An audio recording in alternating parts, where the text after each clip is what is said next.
Jojo. Teman-teman gue suka main di kosan. Cuma satu masalah klasik, ibu kos gue jangan berisik. Mending gue pindah kosan. Jadi inget kata temen gue, Jo, daripada bayar kos, mending beli rumah. Ide bagus. Dengan Mandiri KPR Milenial, limit kredit lebih besar, cicilan lebih ringan, tanpa DP, dan banyak benefit plus lainnya. Beli rumah impian jadi gampang. Ngumpul jadi lebih asik. Di rumah sendiri. Gue Jojo, gue muda beli rumah. Saatnya muda beli rumah, saatnya Mandiri.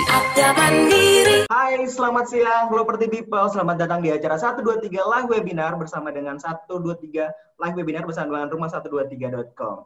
Dan acara ini merupakan acara rangkaian dari Mandiri Festival Properti Indonesia yang diselenggarakan dari tanggal 9 September sampai 10 Oktober tahun 2020. Dan acara ini juga telah diikuti lebih dari ratusan proyek-proyek dari developer-developer ternama yang ada di Indonesia. Dan spesial hari ini adalah hari kedua kita ngadain 123 Live Webinar. Kalau sebelumnya kita sempat ngebahas tentang topik gimana sih caranya untuk KPR di tengah pandemi atau di new normal. Nah, sekarang hari ini bakal spesial banget karena di tengah pandemi ini mungkin banyak banget profesi-profesi yang mengalami struggle di masalah keuangan. Nah, salah satunya mungkin profesi-profesi seperti seorang freelancer yang mungkin pendapatannya itu nggak tentu ya setiap bulannya. Tapi kali ini kita bakal ngobrol-ngobrol langsung dan mungkin bakal dikasih banyak banget cerita dan tips-tips dari dua orang freelancer yang berhasil punya rumah. Wah, langsung aja mungkin kita langsung sapa nih. Kita udah kedatangan narasumber yang pertama atau freelancer yang pertama. Dia profesinya seorang freelancer, TV host, dan juga seorang aktor. Ini ada Richard Ricardo. Halo, hai Richard. Hai, apa kabar Andi? Oke. Nah, yang kedua ini juga seorang aktris juga, TV host juga, freelancer juga. Ini cewek cantik. Kita langsung kenalin aja. Ini ada Gita Ginesa. Hai, Gita. Halo semuanya, assalamualaikum. Oke, buat Property People, ini memang sengaja kita ngundang dua teman kita, ada Richard dan ada Gita, buat share pengalamannya mereka tentang pengalaman mereka saat ngajuin proses KPR rumah atau mungkin mereka beli cash, kita nggak tahu ya, tapi nanti kita bakal nanya-nanya langsung ke mereka seperti apa. Oke, gue langsung mau nanya dulu nih pertama sama Richard dulu. Mungkin boleh dikenalin dulu nih ke Property People yang sedang nonton. Richard sekarang kegiatannya apa aja, lagi sibuk apa, kayak gitu. Boleh? Ya, hai Property People. Halo, gue Richard Ricardo. Sedang kesibukan gue seperti biasa masih nge-MC aja sebagai profesional MC, dan juga kalau dibilang TV host nggak ada program sekarang, lebih ke YouTube host ya, lebih ke YouTube host. Tapi nge-MC juga sekarang udah beda kan, karena lagi pandemik ini nge-MC-nya virtual, lebih banyak kayak gini nih webinar, lebih banyak kayak live Instagram, lebih banyak ke virtual event, dan juga lebih memanfaatkan misalkan kayak banyak kayak KOL ataupun produk-produk yang masuk untuk kita promosiin sebagai endorsement gitu kan. Jadi ya alhamdulillah dunia sosial media lebih membantu kita di saat lagi pandemi seperti ini. Jadi masih tetap sibuk intinya ya? Sibuk produktif meskipun kayak di rumah aja, tapi kita masih bisa bekerja lewat handphone, bisa bekerja lewat laptop gitu kan. Pokoknya di rumah kita produktif lah, bisa juga jualan-jualan hal-hal yang bisa kita jual gitu, dalam artian bikin usaha makanan atau misalkan pernak-pernik apalah gitu. Oke, wah nanti kita kan masih ngobrol banyak lagi. Nah, untuk Gita sendiri nih, kesibukannya sekarang gimana nih di tengah pandemi? Yes, halo semuanya. Sebelumnya salam kenal, gue Gita Gineza. Jangan lupa di follow IG-nya juga ya. Kalau kesibukan sendiri nih, Sadam, selain MC, host, karena kan ini banyak banget event yang ke-cancel semua kan, gegara corona. Jadi kalau gue pribadi sih kebetulan juga pemain sinetron juga, FTV. Jadi ya semua hal yang menurut gue bisa menghasilkan uang, selagi itu halal, pasti bakalan gue lakuin. Salah satunya juga mirip sama si Richard Ricardo, itu gue juga sempet beberapa jualan. Jadi teman-teman ada yang gue bakal tahan dulu di situ karena ini kita akan ngebahas itu nanti. Jadi gue pengen tanya banyak banget tentang kegiatan kalian di pandemi lah, ya, di tengah pandemi apa yang kalian lakukan. Tapi nanti kita akan bahas itu. Jadi gue masih bakal bikin penasaran Property People yang sedang nonton. Jadi tahan dulu, sorry ya, kita tahan dulu. Jangan dikasih tahu sekarang dulu apa yang kalian lakukan di tengah pandemi. Tapi sebelumnya gue mau informasiin juga buat yang sekarang lagi nonton, jangan lupa siapin pertanyaan kalian karena kita di akhir acara nanti ada session Q&A. Kita bakal bagi-bagi hadiah buat kalian yang pertanyaannya terpilih untuk dibacain sama Richard sama Gita. Nah, oke. Sebelum kita ngebahas tentang kegiatan kalian berdua di tengah pandemi, gue pengen tahu banyak dulu nih tentang proses kalian punya rumah. Kan kalian sekarang dua-duanya punya rumah atau apartemen nih jatuhnya? Gue sih rumah, alhamdulillah gue udah punya rumah dari tahun, gue dulu beli rumah tahun 2013 ya. Dan nanti gue mau cerita di awal pandemi ini ada sedikit surprise, tapi juga ya bisa dikatakan plus minus lah gitu. Tapi nanti ceritanya ya. Yang jelas kalau gue pribadi sih aset gue lebih ke rumah. Pingin punya apartemen, tapi nantilah setelah pandemi ini kita nabung lagi ya. Kalau Gita, rumah apartemen sekarang? Rumah. Rumah Punya juga rumah ya? Berarti dua-duanya rumah ya? Jadi kalau gitu gue pengen nanya gini. Untuk Richard sama Gita, mungkin pertama kali kepikiran untuk beli rumah itu kapan dan kenapa gitu? Siapa dulu yang mau jawab pertama? Oke, siapa dulu? Gue dulu ya. Boleh. Oke, kalau gue sih pribadi, kenapa gue kepikiran beli rumah, karena satu itu tadi, karena kita sebagai freelancer, kan kita nggak tahu nih dunia freelancer ini seperti apa ke depannya dan sampai kapan, ya kan? That's why pas gue punya tabungan, pas gue udah merasa cukup dan yakin dan bisa untuk beli rumah, even itu nyicil awalnya, ya gue berusaha untuk mewujudkan mimpi dan niat gue. Yang penting niat dulu nih buat teman-teman nih. Niat dulu, harus punya niat nih. Karena segala sesuatu yang diniatin itu insya Allah jalannya lancar ya. Karena alhamdulillah juga gue dikasih jalan yang lancar. Pas gue niat beli rumah, akhirnya gue ketemu temen itu tuh nunjukin kayak, ini ada tempat properti baru loh, perumahan baru loh, lo mau nggak gitu kan? Sempat mikir sih, bisa nggak sih, sementara uang gue tuh nggak cukup untuk beli cash, ngerti nggak?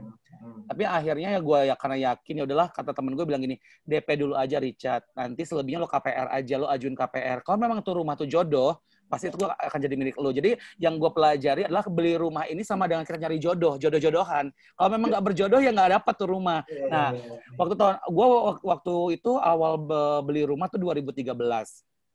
Jujur waktu itu 2013 uang gue sangat jauh mendekati cukup untuk membeli cash. Tapi akhirnya gue DP aja dengan tabungan yang gue punya. Gue udah masukin DP semua, selebihnya gue ajuin KPR. Dan ajuin KPR pun nggak lancar juga nih Sadam nih. Banyak juga lika-likunya ditolak lah mau berbagai bank, ya kan. Terus juga banyak underestimate lah karena kita seorang freelancer. Bisa nggak sih dia lunasin rumahnya gitu kan. Tapi dengan seiring berjalannya waktu, kalian nih para pekerja-pekerja di bank ya ataupun para properti ekspor yang ngurusin finance di bank gitu, jangan meremehkan freelancer loh. Kadang-kadang freelancer ini juga pekerjaannya kalau lagi rame banget. Kalau kayak gini nih pandemi ya kita semua sama menikmati dan juga bukan menikmati sih, mengalami pandemi ya kan gitu. Ya. Tapi satu yang perlu diingat, karena kita seorang freelancer, kerjaan kita nggak tetap, dalam artian kita kerjanya by event ya, by situation. Jadi kita harus rajin dan pintar menabung itu. Yang paling penting pintar menabung. Kalau kita udah niat pasti ada hasrat untuk menabung. Jangan diboros-borosin tuh uang gitu. Karena kalau kita misalkan boros, nggak akan kekumpul-kumpul untuk beli rumah ataupun DP rumah gitu. Jadi harus rajin menabung dan niat dulu untuk menabung gitu. Oke, jadi berarti tadi kapannya adalah di tahun 2013 kalau nggak salah ya tadi. Gue 2013 Adam, dan gue tuh KPR-nya 15 tahun. Lo bayangin kan 2013 KPR, itu gue ngajuin KPR dengan setelah drama lika-liku dengan ditolak beberapa bank, akhirnya gue di-approve juga karena itu pun bukan karena kapasitas gue sebagai freelancer, karena gue ada teman dekat dan juga ada link di dalam bank itu, ada yang kenal gue, akhirnya gue di-approve ya kan. Alhamdulillah. Berarti satu jalan udah kebuka tuh. Berapa kali proses saat mengajukannya akhirnya diterima gitu? Gue ditolak sama 6 bank.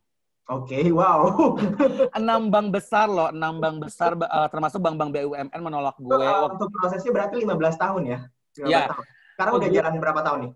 Nah, gue tuh ngambil rumah itu 2013 awal. 2013 di bulan Maret tuh gue mulai DP. Prosesnya tuh akad dan segala rupanya beres di bulan April. Gue mulai menempati rumah itu bulan Mei 2013, ya kan?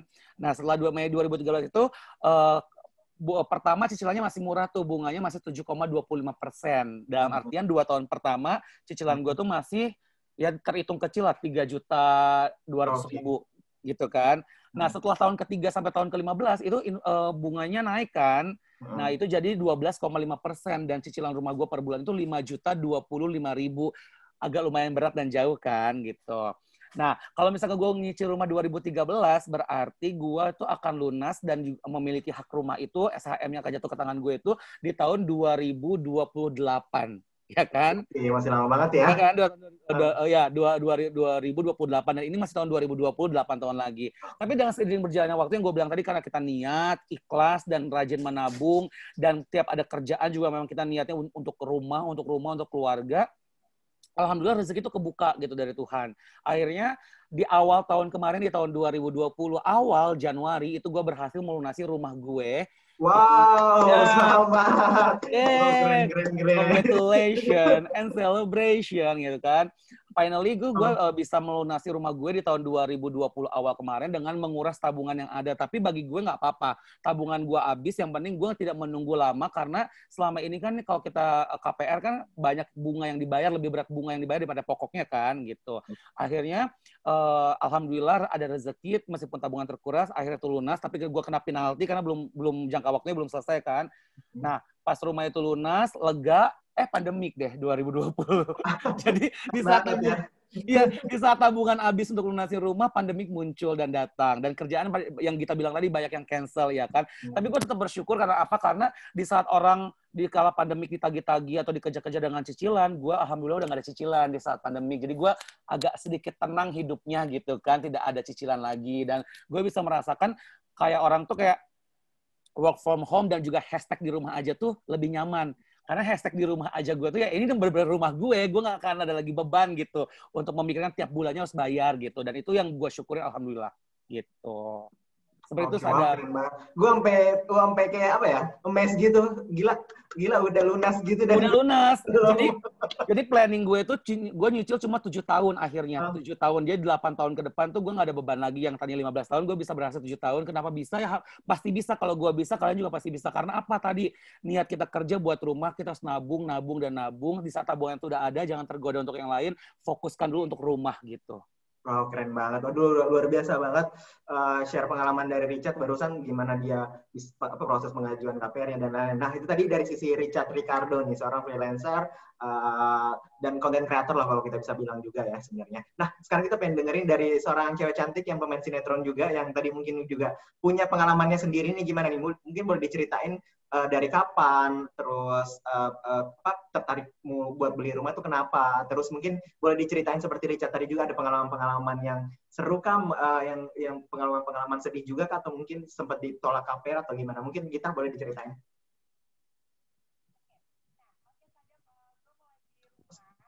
Sorry Gita, suaranya kurang kedengeran. Bentar. Oke. Ya. Yes.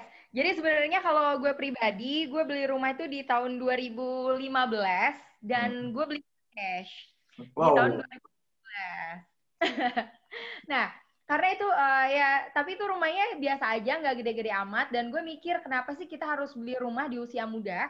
Karena kaum millennials itu diduga ataupun diprediksi tidak akan mempunyai rumah. Dan gue itu nggak terima banget tuh, Sadam, pas ada ultimatum kayak gitu. Dan gue ngebuktiin ke semua orang kalau kaum millennials tuh bisa loh nabung, kita beli rumah, kita menyisihkan gaji kita yang sebenarnya nggak tahu berapa gitu bakalan datangnya.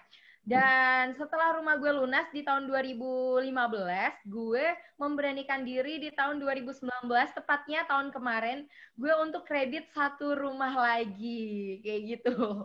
Wow, jadi 2 ya sekarang ya? Iya, rumah gue 2, tapi yang 1 cash, yang 1 masih kredit. Nah, itu kenapa sih gue mikirnya? Karena kalau kita ngomongin properti, apalagi di kaum millennials, itu wajib banget punya. Karena walaupun cewek ujung-ujungnya nanti bakalan tinggal sama suaminya, kalau menurut gue pribadi, alangkah indahnya kalau kita tuh punya menghasilkan dan kita punya rumah gitu. Nah, kalau untuk prosesnya sendiri nih, kenapa gue memberanikan diri? Karena kalau hitung-hitungan gue pribadi, 1 bulan ada berapa? 30 hari. Nah, di mana setiap hari itu gue harus menghasilkan uang gitu. Kalau misalnya seminggu 4 kali nge-MC, ya kalikan aja berapa. Kalau misalnya minimal 1 hari dapat 1 juta aja, 30 hari berarti kita dapat 30 juta. Nah, itu pasti bakalan lebih-lebih nih. Jadi bukan cuman kayak dari hasil nge-MC aja, syuting aja. Jadi sebisa mungkin gue kayak ngejualin barang-barang teman gue. Misalnya teman gue punya usaha kuliner. Nah, di situ gue ngebantuin dia. Gimana sih cara pemasarannya, gimana gue cara ngedapetin uang dari produk teman gue. Jadi biasa open endorse juga. Sama lah kayak Kak Sadam ya. Jadi open endorse, kita dapet duit di situ kita menyisihkan uang. Dan tapi kita tetap masih bisa bergaya loh. Karena kalau cewek-cewek yang seumuran gue itu biasanya mereka tuh lebih yang hedon, terus kayak pergi harus barang-barang branded, terus kita juga harus makan enak, kita harus kayak makan ke tempat mahal. Sebenarnya gue nggak setuju itu sih. Karena sebenarnya kita masih bisa bergaya dan kita masih bisa lebih bergaya daripada teman-teman kita yang hedon dengan kita memiliki rumah. Bahkan lebih dari satu rumah, kayak gitu sih kalau gue pribadi. Nah, untuk cicilan sendiri, rumah gue yang sekarang, tadi Kak Ica 7 juta, tapi berhasil ngelunasin itu, wah, salut banget sih, keren banget. Cicilan rumah gue kebetulan yang sekarang 7 juta, 15 tahun, dan baru berjalan 2 tahun. Nah, ini kan semua orang kayaknya bumerang nih, Kak, kayak nggak tahu kapan dateng gitu kan. Tapi sebisa mungkin, ya kita harus kayak survive diri sendiri gitu sih. Jadi kayak berusaha, aduh cicilan gue 7 juta nih, berarti 1 bulan 30 hari. Seenggaknya 7 hari aja deh kita dapat ya 10 kali lah ya, 10 kali kerja dapat 10 juta. Itu udah kayak survive, yang penting kayak bisa bayar cicilan rumah kayak gitu sendiri sih. Nah, untuk kayak kesulitan ya sama sih, karena kan freelancer itu kayaknya dipandang setengah mata, Kak, bukan cuma sebelah mata doang, kayaknya setengah mata gitu kan. Nah, karena apa? Kalau menurut aku pribadi sih, itu juga mereka juga nggak tahu dong kita tuh punya duit apa enggak ya, kita nggak bisa nyalain banknya juga kan. Karena memang itu mungkin udah keputusan dari sana, kalau misalnya semua ada persyaratannya. Nah, kalau misalnya yang aku cash, itu kemarin atas nama pribadi aku sendiri. Terus yang kedua, itu aku numpang nama sama adik aku, Kak. Karena adik aku tuh punya kayak slip gaji, sama data-data yang lainnya gitu. Tapi untuk pembayaran semua-semuanya sih atas nama aku. Kayak gitu sih Kak Sadam palingnya. Oke, jadi itu tadi pengalaman dari kita sendiri ya. Luar biasa juga ya, Mas. Sekarang udah punya 2 rumah. Dan luar biasanya juga karena memang kebanyakan cewek-cewek di luar sana kan biasanya mikirnya tuh kayak, udahlah mikir untuk beli rumah tuh ntar aja itu urusan suami gue, ntar kalau udah punya pasangan gitu kan. Jadi ini juga luar biasa juga ya, kita yang seorang cewek udah mikir kalau misalnya ya nggak harus cowok juga, nggak cuma cowok doang yang harus beli rumah, tapi ya cewek juga tetap gitu ya. Aku juga salut nih sama Gita nih, karena memang pastinya yang Gita tadi bilang bener banget, karena kita sebagai seorang freelancer kadang suka dianggap, ya itu balik lagi ya, setengah mata, atau misalkan dianggap, ya di underestimate lah gitu kan. Dan betul sekali itu tadi stigmanya, ataupun statementnya Gita, yang dimana kaum milenial katanya akan bisa beli rumah. Kata siapa? Kita udah bisa membuktikan, nah tergantung kalian. Nah balik lagi nih, kayak misalkan kayak Gita tadi, di awal dia beli cash, itu tuh hal simple pertama, kalau memang lo punya duit, lu jangan sia-siakan, lo cepatan beli rumah deh. Kalau lo memang punya uang cash ya, entah itu dapat uang cashnya dari warisan keluarga, atau lo menabung dari sejak sekolah, atau memang dari hasil pekerjaan lo, segerakan beli rumah. Karena makin kesini, makin tahun ke tahun, rumah itu semakin langka dan semakin mahal ya. Jadi sedini mungkin harus beli rumah, itu satu. Kedua, kalau gue tadi ngelihat Gita itu hal yang sangat-sangat positif sekali. Di saat dia udah punya satu rumah, dia nggak mudah puas. Dia akan men-challenge dirinya lagi nih. Kemarin gue beli cash, sekarang gue harus nyicil. Gimana caranya gue merasakan kredit juga seperti apa. Dan itu bagus deh. Karena dia terus mempush dirinya untuk terus produktif, terus berkreasi, terus memikirkan bagaimana kedepannya harus cuan untuk melunasi rumah. Itu bagus banget. Makanya kayak gue pribadi nih, gue aja yang hanya punya satu rumah ya kan, itu gue nyicil tuh ngap-ngapan. Tapi dalam artian itu semua bisa dikabulkan dan bisa terwujud dan bisa lunas tuh karena perjuangan kita. Nah, yang gua bangga di sini adalah effort gue yang dimana yang dari awal gue tadinya pesimis, akhirnya gue bisa. Berarti kan membuktikan bahwa pesimis itu tidak ada, yang ada adalah optimis aja gitu kan, dan akhirnya bisa gitu kan. Nah, baik lagi nih, tadi Sadam nih, kayak perjuangan gue di awal tadi kan, gue tuh di tahun 2013 itu ngambil rumah kan Sadam ya. Nah, terus gue tuh sebenarnya ada rezeki itu di tahun 2017 itu gue udah mau lunasin tuh tadinya rumah itu tuh. Balik lagi cerita gue ya, gue mau share ke teman-teman nih, semoga bermanfaat.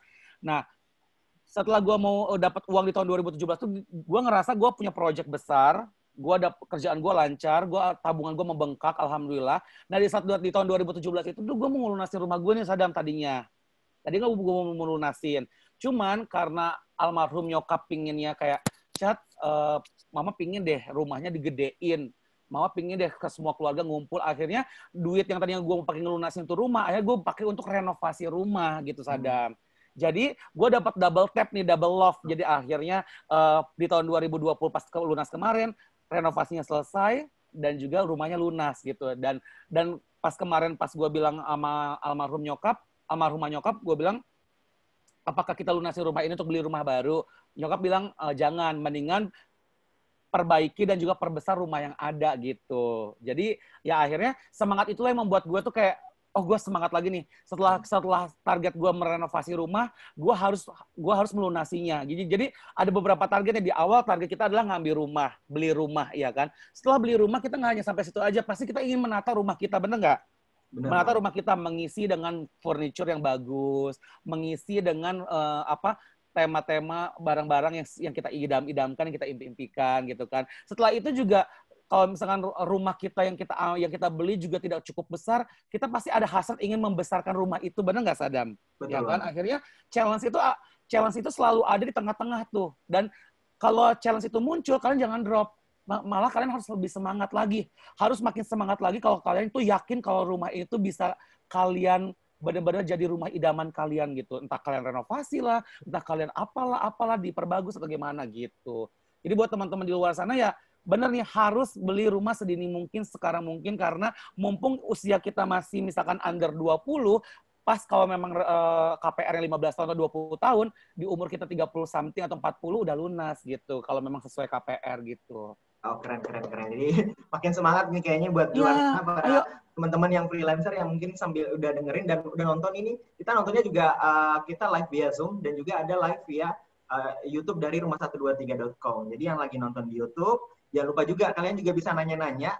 Nanti siapin aja pertanyaan kalian karena nanti di sesi Q&A kita bakal pilih pertanyaan-pertanyaan untuk ditanyain sama Richard sama Gita juga. Nanti bakal dijawab dan kalian juga bakal dapetin hadiah menarik persembahan dari rumah123.com dan Aquaproof dan salah satu sponsor kita, partner kita Aquaproof dan juga solar kita. Jadi buat yang pengen nanya-nanya sama Gita sama Richard, disiapin aja dari sekarang yang pengen nanya-nanya. Ini kita sambil lihat yang udah nanya-nanya juga kali ya. Boleh nih.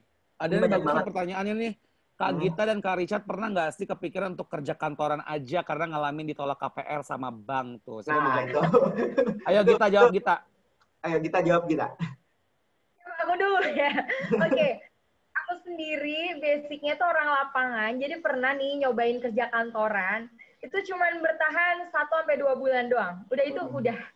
Ini kan kerja kantoran keren gitu ya, pakai baju rapi, keluar masuk on time gitu. Sedangkan kalau aku sendiri syuting kadang sampai jam 1 pagi, jam 2 pagi, kadang nggak pulang berhari-hari. Ya itu emang passionnya mungkin di situ ya. Jadi aku sih nggak mau sih untuk mau nggak sih nyoba kerja kantoran, kayaknya enggak deh. Dan masalah kayak ditolak KPR, terus nggak cuman itu doang kan kendalanya. Jadi ditolak KPR bukan hanya kita freelancer aja, jadi masih ada kok jalan ataupun cara lain yang bisa kita, gimana sih cara untuk ngedapetin KPR dan lain sebagainya dengan kredit rumah. Jadi kalau aku pribadi sih, aku pernah nyobain cuma sekitar 1-2 bulan, terus udah karena itu bukan passion aku, dan aku ngelanjutin di entertainment sampai dengan detik ini, dan alhamdulillah lancar aja.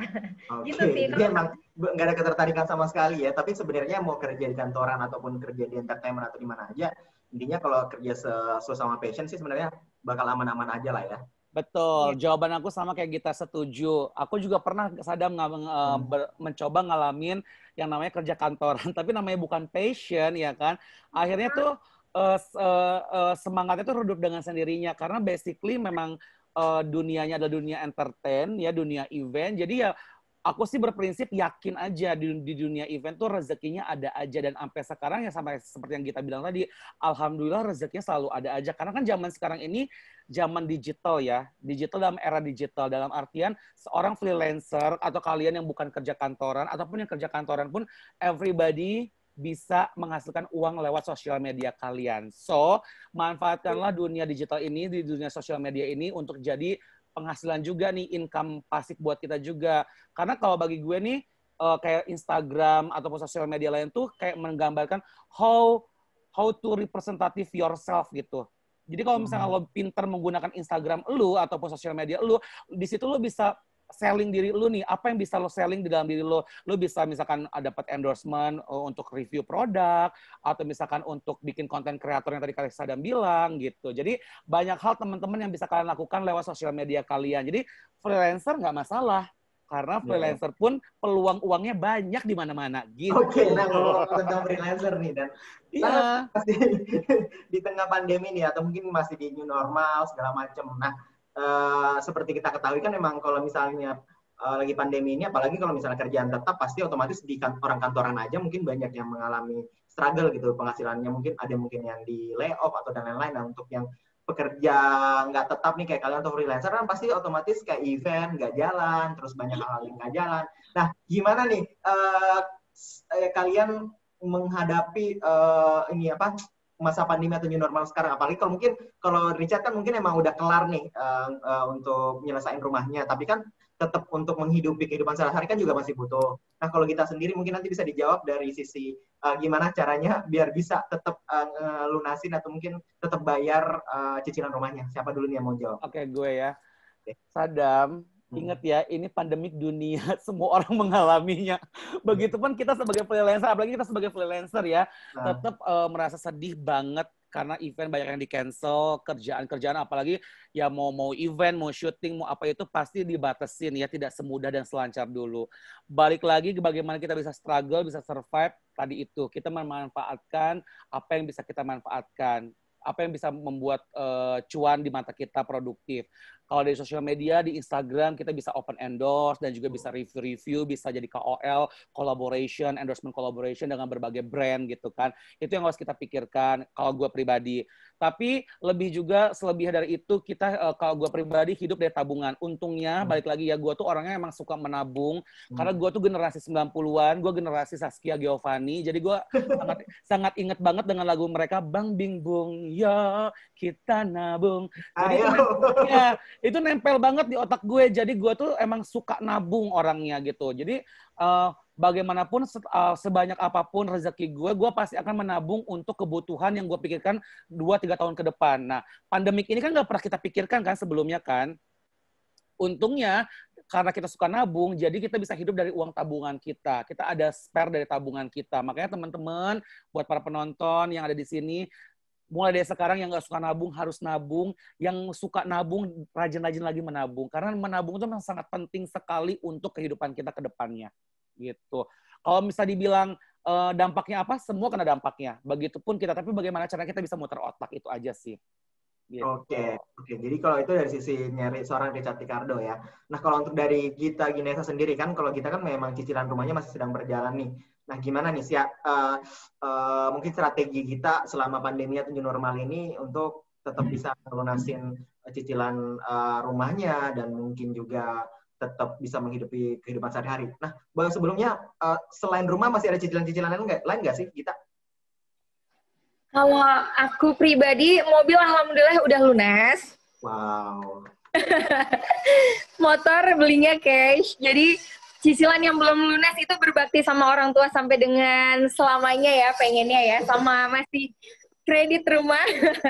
Jadi kebetulan Kak Sadam, aku tuh, papa aku kan udah meninggal. Jadi aku sebagai tulang punggung. Jadi aku sampai detik ini selain bayar cicilan rumah, aku masih ngirimin orang tua, alhamdulillahnya. Dan kemarin sempat beberapa bulan itu kayak pending dulu. Dan mama aku tuh malah kayak survive, udah Kak nggak usah ngirimin ke keluarga aja, yang penting kakak cicilan rumahnya aman. Nah, jadi kata-kata mama aku yang kayak gitu tuh langsung kayak memotivasi aku gitu Kak, wah jangan sampai nih gue telat ngasih orang tua. Karena kan bisa jadi orang tua kita kepikiran kayak gitu Kak. Nah, aku pribadi kemarin juga syuting ke pending, event satu demi satu cancel, berharap dapat lemparan dari Kak Ricardo sama Kak Sadam.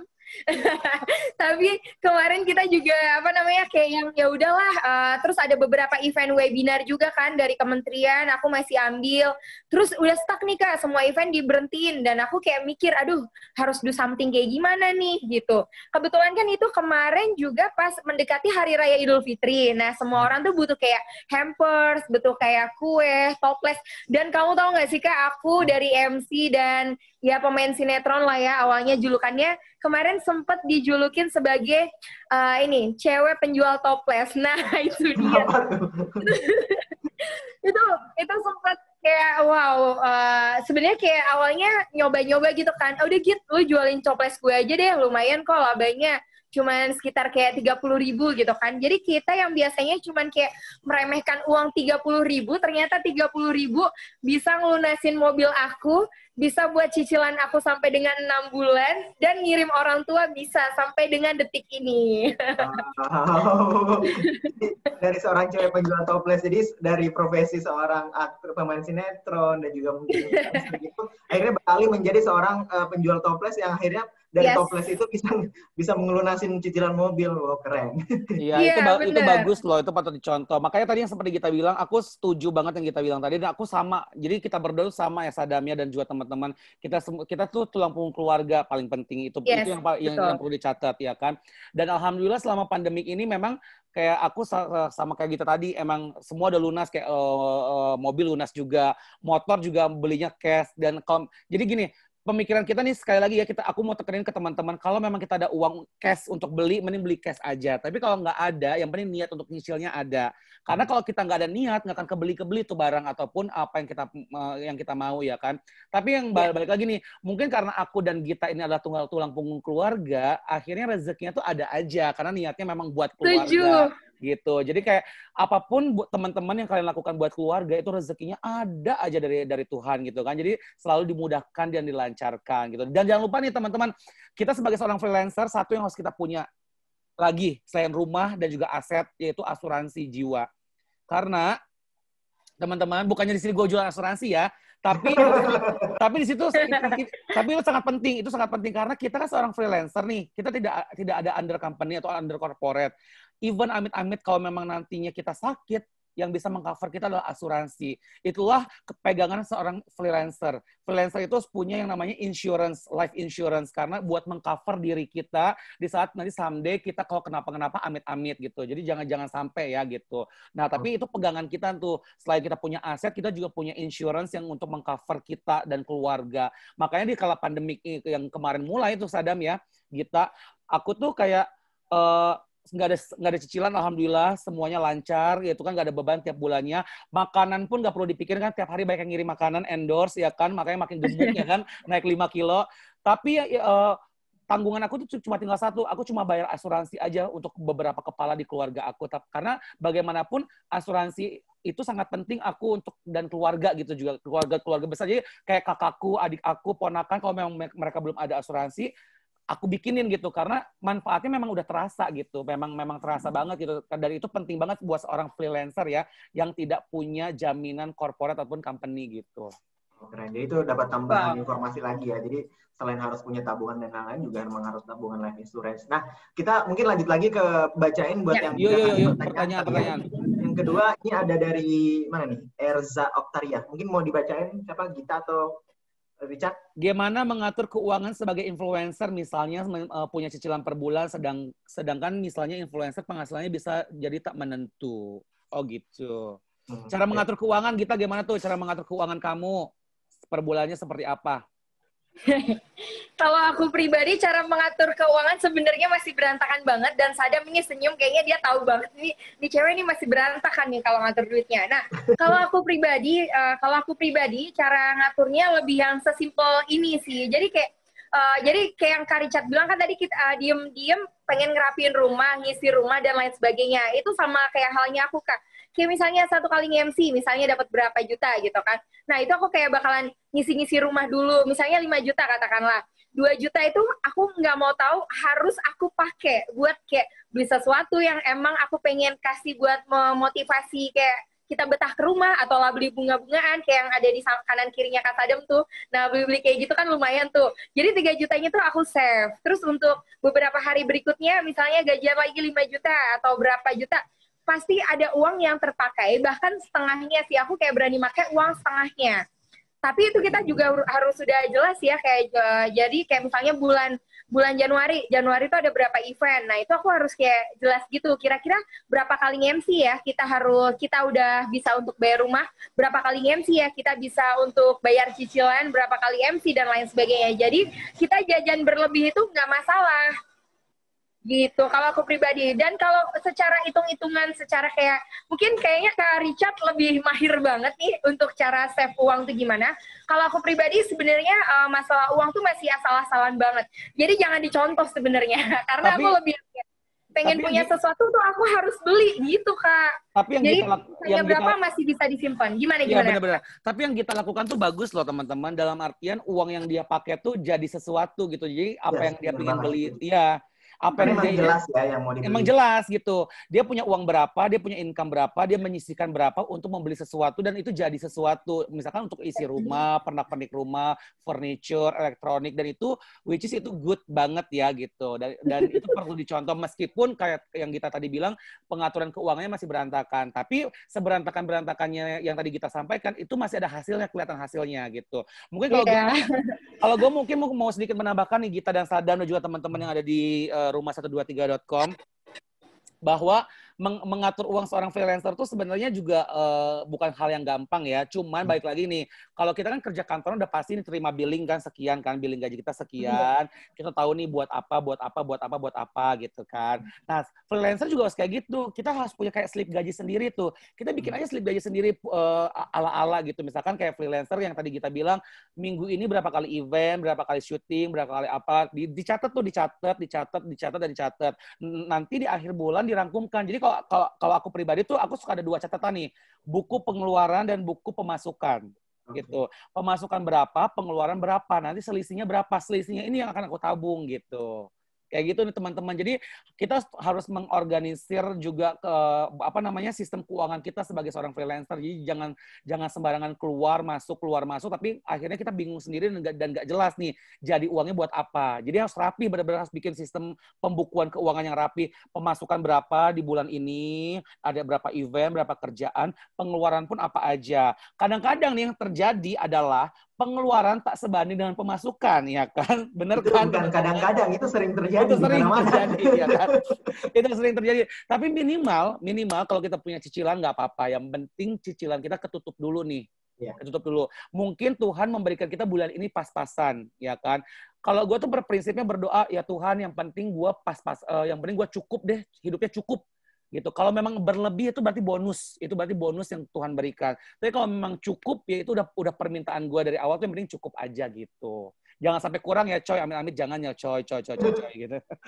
Amin ya. Oke, kita lanjut lagi ngebacain pertanyaan berikutnya. Ini ada dari Natalia nih. Katanya, halo Kak Richard dan Kak Gita. Minta tips untuk pemilihan bank dalam pengajuan KPR. Terus minta tips untuk sukses KPR-nya. Wah, KPR ya. Pemilihan banknya mungkin tips untuk milih bank dari awal gimana, terus pas tipsnya biar bisa lolos KPR gimana? Oke, tips memilih bank untuk KPR pengajuannya buat kalian semua yang ingin ngambil rumah, kalian harus memilih bank BUMN dulu. Seperti Bank Mandiri, ya.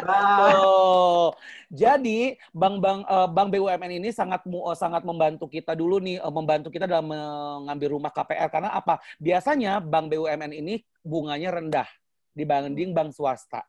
Ya, dan banyak sekali privilege ataupun kelebihan dari bank BUMN yang ditawarkan buat kita KPR karena biasanya para developer properti itu bekerja sama terlebih dahulu dengan bank BUMN, ya, gitu. Termasuk Bank Mandiri nih yang sangat membantu sekali kita untuk memberikan KPR dengan mudah gitu. Nah, tipsnya untuk dilancarkan KPR-nya adalah kalian harus punya persyaratan yang lengkap dulu nih. Yang lengkap ya. Nah, persyaratannya apa? Boleh kita jelaskan tuh persyaratan apa aja tuh untuk KPR yang lengkap apa aja persyaratannya? Banyak sih. Itu persyaratan-persyaratan mungkin yang sempat ikutan di webinar sebelumnya dari Bank Mandiri juga ada yang jelasin persyaratan ya. KPR itu panjang banget. Cuman sebenarnya kalau sempat kemarin gua simak memang untuk persyaratan KPR itu mau apapun profesinya semua sama gitu sebenarnya. Sama kan? Jadi mau lo freelancer, mau lo pekerja kantoran, mau lo wira swasta atau apapun, itu persyaratannya sama. Intinya mereka akan pasti ngecek dari analisa untuk penghasilan kalian sesuai nggak ini bisa nggak untuk nyicil atau enggak. Jadi mungkin dari sisi tadi mungkin freelancer mungkin Richard jawab ya emang ngebantu banget tuh milih emang bank yang emang tipsnya kayak bank-bank yang kecil bunga-bunganya emang dari bank-bank BUMN dari kayak Mandiri kayak gitu. Nah, untuk tips lainnya nih mungkin kalau misalnya seorang KPR kan seorang freelancer kan itu memang yang permasalahan utamanya kayak mungkin tadi kalian berdua sempat jelasin kalau sering dia underestimate sama kayak pegawai-pegawai bank karena kalian nggak punya slip gaji atau pekerjaan tetap. Nah, itu tipsnya nih biar kalian bisa tiba-tiba di ACC itu gimana sih sebenarnya kan pasti mereka akan nanya, kok kalian nggak punya slip gaji, gimana caranya apa gitu? Kalau gue jawab pertanyaan ini, gue jadi ingat syuting berapa tahun yang lalu ya, Dam, ya 2 tahun yang lalu ya di rumah 123.com ya. Kita udah pernah ngebahas ini di rumah 123.com. Tipsnya untuk meyakinkan orang bank ya, gitu. Kalau gue pribadi nih meyakinkan orang bank itu adalah kalau gue sih lebih pedenya dengan performance aja sih, dengan packaging kita. Jadi jangan pernah kita ke bank dengan pakaian yang kurang rapi ataupun misalkan dengan pakaian yang asal-asalan. Kita kalau bertemu dengan orang-orang bank ataupun orang-orang dari corporate ataupun klien gitu ya, usahakan first impression kita tuh performance kita tuh rapi dulu gitu. Karena gue seorang yang sangat mementingkan adalah penampilan gue dulu nih. Dengan dari penampilan kita orang bisa melihat nih bagaimana nih kita punya pride, punya prestige gitu. Kayak gitu dulu kelihatan kayak orang kaya dulu lah ya. Nah, itu. Ibaratnya misalkan uang kita pas-pasan cuma 10 juta, tapi kalau kita berpenampilan punya uang 1 miliar gitu. Bagaimana caranya seperti itu. Jadi orang tuh first impression dulu ngelihat kita gitu kan. Selebihnya kayak kita meyakinkan orang bank, kita kan freelancer nih. Misalkan kita tidak punya slip gaji ya kan, tapi kita bilang ke orang-orang bank, ini loh event-event saya tuh, ini fee saya sekian, fee saya sekian ya kan. Ini event saya tuh pernah nge-MC di event ini, di event ini. Dan kalau perlu jadwal yang udah ada tunjukin juga ini jadwal saya. Kalau perlu tambahin jadwal fake aja, seolah-olah jadwal kalian banyak gitu. Intinya kan yang penting kalian memang benar-benar bisa nyicil. Iya, benar. Jadi meyakinkan banget nih ke orang bank. Kadang-kadang kan orang bank kayak gitu, kayak freelancer bisa nggak sih nggak ada slip gaji, nggak yakin nih gajinya per bulan tetap gitu kan. Tapi jangan salah ya kan, kita sebagai freelancer kita bisa melebihi gaji orang kantoran, betul Gita? Betul. Saya jadi tersinggung ini. Oke, dari iya kan tuh. Coba dari Gita gimana tuh dari Gita? Dari gimana Gita? Kalau dari aku pribadi kurang lebih jawabannya sama Karika, tapi kalau buat aku pasti bakalan tanya info detailnya seperti apa. Jadi itu cicilannya bakalan flat atau bakalan gimana nih mengikuti suku bunganya kayak gitu. Iya, itu penting. Ya benar. Nah selain itu juga aku bakalan nanya secara jelas apabila nanti kita kreditnya sama yang tadi Kak Richard bilang, jadi kayak kreditnya aku sama 15 tahun, tapi ketika nanti kita pengen bayarnya cepet itu ada persyaratan lainnya nggak? Penalti. Nanti ada penaltinya kayak gitu. Jadi aku kayak lebih detailnya gitu sih Kak. Dan terus juga banknya terpercaya banget ya, kayak Bank Mandiri. Weh, luar biasa sekali ya. Pasti kan memberikan jalan keluar ataupun biar di-endorse ya kalian ya. Lainnya. Betul banget. Nah, jadi kemudian itu sebenarnya tanpa kita bilang kayak jadwal fake dan lain sebagainya, itu sebenarnya kalau kita memang ya benar Kak, sesuai dengan pribadi kita seperti apa, cara berpakaian kita, penampilan kita, cara ngomongnya gimana, itu meyakinkan orang banknya atau enggak gitu. Nah itu setuju banget sih. Nah jalan keluar keduanya, kalau misalnya aku pribadi, kalau misalnya kita nggak di-approve nih atau ada persyaratan yang emang kita kayaknya nggak memadai nih Mbak, iya walaupun kita tahu nih duit Mbak banyak, tapi kita nggak mau tahu Mbak, kantor juga nggak mau tahu karena memang harus ada bukti autentik ataupun tertulis. Nah, itu aku bakalan minta tolong sama tim I.O. aku. Kita kan pasti kayak MC ataupun event itu kan punya I.O. gitu kan. Nah, terus aku minta tolong sama mereka. Kak, boleh nggak sih kayak nebeng PT kayak gitu. Itu gampang. Kali kalau nggak kayak ini ya, bikin kayak invoice dari mereka itu bisa jadi juga ya. Iya. Betul sekali. Dan itu pun kita bukan menipu ya, karena kita memang kerja sama event itu bedanya adalah kita kan sebagai pegawai tetap, tapi kita memang sebagai MC ataupun host eventnya mereka, dan kebetulan reguler dipakai sama event mereka. Nah, itu mempermudah banget. Betul. Itu dan SDN pasti juga yang dicek juga pasti dari rekening tabungan kalian juga lah ya. Intinya tabungan kalian isinya banyak dan regulernya banyak yang masuk kayak gitu sebenarnya. Betul. Ujung-ujungnya satu rekening koran yang akan dicek itu membuktikan bahwa kita sanggup atau enggak membayarnya. Tapi yang tadi kita bilang juga setuju banget karena kita sebagai freelancer dan juga apalagi MC kita punya rekanan kerja ya. Rekanan kerja itu dalam artian IO dan WO. Kita bisa minta tolong ke mereka untuk menjadi rekanan pesanan kita, nebeng PT ataupun bikin slip gaji ataupun meyakinkan ke bank kalau kita punya pegangan nih event reguler di mereka. Dan yang tadi aku sampaikan di awal, kalau memang kita bisa melunasi rumah, itu juga sebenarnya hal yang sangat-sangat achievement banget ya. Tapi yang perlu kalian ketahui bahwa di saat kita mau melunasi rumah di waktu KPR kita belum selesai, kita akan kena penalti dan itu resikonya kita sebagai yang menyicil ataupun KPR di awal. Tapi sebenarnya kalau kita dapat penalti pun nggak apa-apa, karena kan itu untuk mempermudah kita ke depannya biar kita tidak bayar bunga yang berlebih lagi kan gitu. Jadi sebenarnya gini, mau kalian lunasin rumah di saat KPR ataupun enggak, ataupun mau nyicil belinya atau cash atau gimana, itu sekali lagi yang penting kalian punya niat beli rumah. Ya, beli rumah gitu. Yang penting niat gue aja deh untuk beli dulu aja. Masalah proses kedepannya seperti apa, jalannya pasti terbuka. Ada aja jalannya terbuka untuk kita gitu kan. Yang penting kalau kita udah punya niat dan jodoh dapat rumahnya, si rezeki itu tiap bulannya akan datang untuk menutupi pembiayaan rumah tersebut. Yakin deh, yakin akan hal itu. Betul.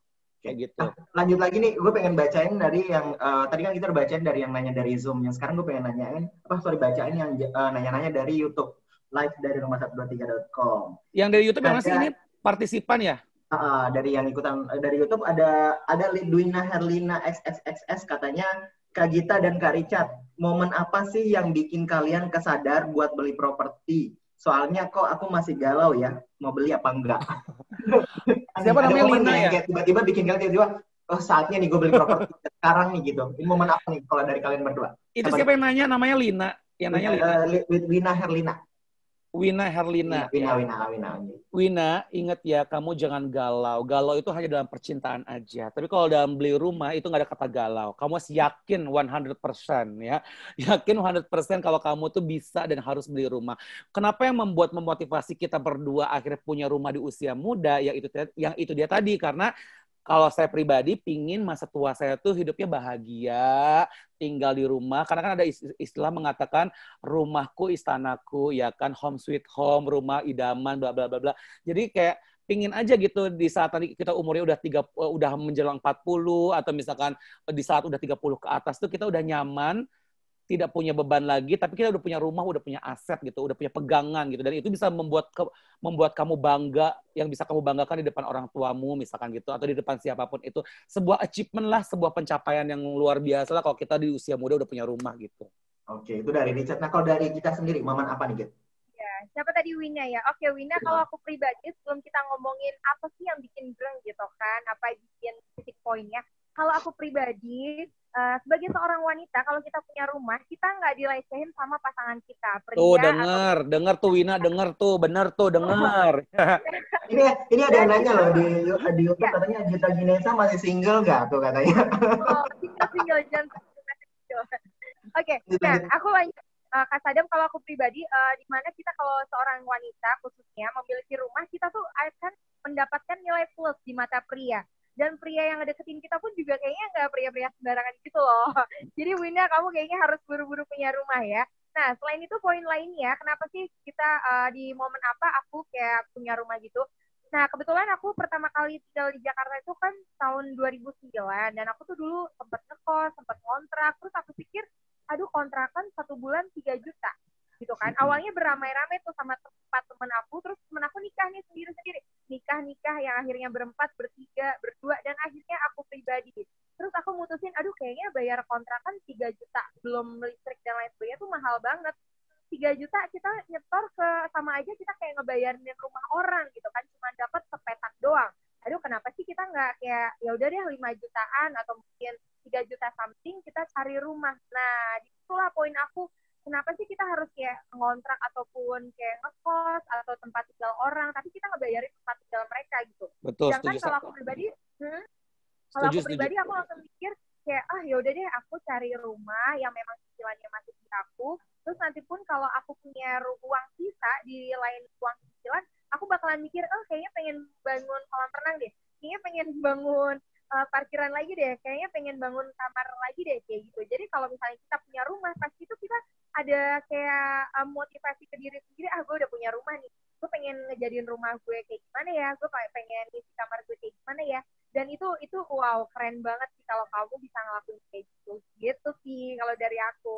Oke, jadi itu mungkin semoga terjawab ya Winaya untuk momen-momen kenapa Richard dan kita memutuskan untuk beli rumah ini. Ada dari Yohanes Susanto juga nih nanya kita katanya Kak Richard boleh tahu nggak biaya penalti yang penaltinya berapa waktu pelunasan lebih cepat tuh katanya? Aku waktu itu biaya penaltinya itu, aku dulu hutangnya ke banknya itu kemarin awal tahun itu cicilan aku tuh tinggal pokoknya itu tinggal 302 juta. Dan aku kena penalti 12 juta. Berarti itu cuma di bawah 10% kok, jauh di bawah 10%, bahkan di bawah 5% kalau nggak salah. Jadi 12 juta dari yang total kita pinjaman ke bank itu tuh ya mungkin nggak nyampe 10% kok, di bawah 5% lah gitu penaltinya, nggak gede. Karena kebetulan bank yang aku bank yang aku kerja sama KPR juga memang bank yang BUMN juga yang tadi kita bilang di awal ya Sadam ya gitu. Seperti Bank Mandiri itu mempermudah kita memberikan KPR untuk kita karena Bank Mandiri melayani dengan setulus hati. Apa loh? Iya. Gitu. Jadi sebenarnya kalau penalti itu nggak gede. Jadi tiap bank beda-beda presentasinya gitu ya. Lah ya. Relatif lah. Sebenarnya jadi kalau misalkan kalian mau lunasin aja nggak apa-apa. Toh juga penaltinya nggak gede. Dan kalian akan tenang hidupnya setelah itu. Meskipun tabungan habis ya. Ada dari YouTube juga yang nanya nih. Dia nanya tentang untuk dapat penghasilan sebagai freelancer, apalagi bagi yang pemula dan baru memulai. Menurut Kak Gita dan Kak Richard, tipe pekerjaan seperti apa nih yang bisa dicoba untuk dikerjain? Ini dari Pausan Lisa. Coba Gita dulu yang jawab tuh sebagai wanita. Kerja apa nih? Dia nanya, mungkin mau jadi freelancer juga tapi bingung mau jadi apa gitu. Jadi kalau aku pribadi dibalik kamu tuh punya apa gitu. Kalau misalnya kerjaan apa yang aku suka sebagai front, terus juga sebagai MC.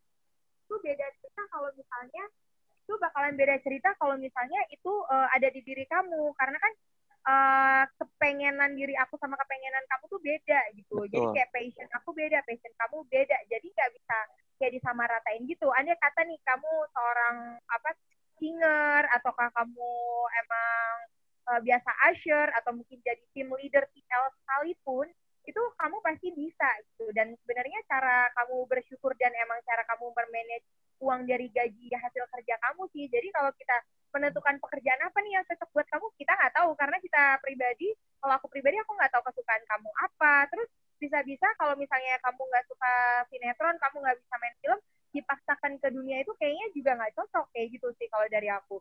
Jadi dibalikin lagi ke diri kamu. Kalau Kak Icat gimana Kak? Ya, aku menambahkan yang kita sampaikan tadi. Jadi tadi siapa yang nanya? Sadam namanya?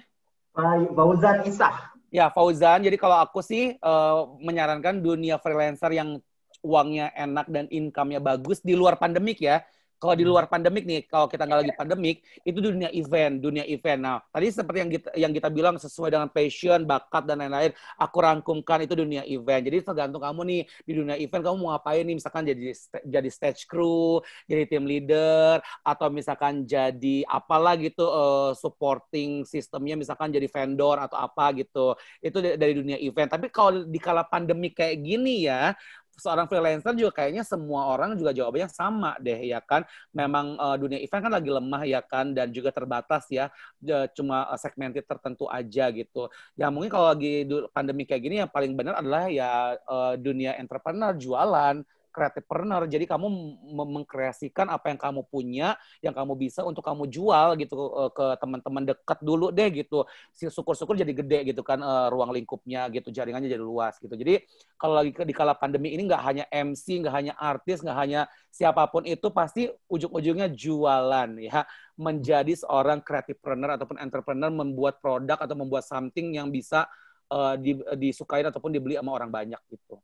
Oke, keren banget. Jadi semoga terjawab untuk Fauzan ya. Jadi pilihannya sebenarnya nggak bisa kita kasih pilihan apa-apa, tapi intinya balik lagi ke passionnya Fauzan ini mau jadi apa. Intinya kan kalau ngejalanin apapun, kalau sesuai sama passion, pasti insya Allah kedepannya juga bakal lancar sih. Nah, thank you juga deh. Gue mau ngucapin banget karena mungkin waktu kita juga udah habis ini, udah nggak berasa kita ngobrol 1 jam loh.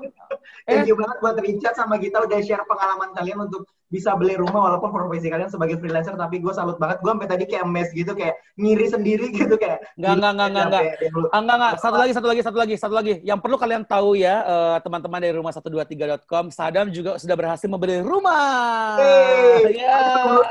Masih nyicil. Iya, tapi itu hebat ya. Itu juga patut dicontoh karena Sadam juga seorang milenial yang peduli akan rumah untuk punya rumah di usia dini. Keren.